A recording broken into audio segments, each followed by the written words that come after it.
2029 விழுப்புரம் மாவட்டத்தில் உள்ள பனைக்காட்டில் நடக்கிறது 5ஆம் பனை பொருள் திருவிழா. பதநீர், கருப்பட்டி போன்றவற்றின் தொழில் முடங்கிவிட்டதால் பனையேறும் மக்களின் உரிமை சார்ந்து இந்த திருவிழா நடக்கிறது. தமிழ்நாட்டின் மாநில மரம் பனை மரம்.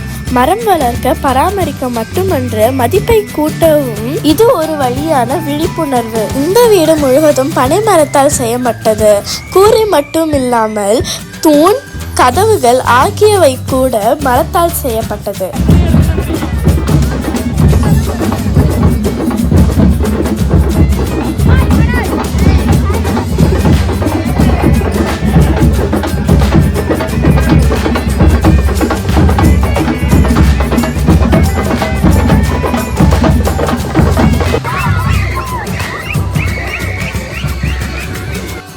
பனைத்தொழில் செய்பவரின் உரிமைக்காக எல்லா மாநிலத்திலும் இந்த திருவிழா நடக்க வேண்டும். நாங்கள் ரசித்தது பனை மரத்துக்கு படையல், பனை ஊர்வலம், பனை விளையாட்டு, பனை கைவினை பொருட்கள் கண்காட்சி மற்றும் விற்பனைகள்.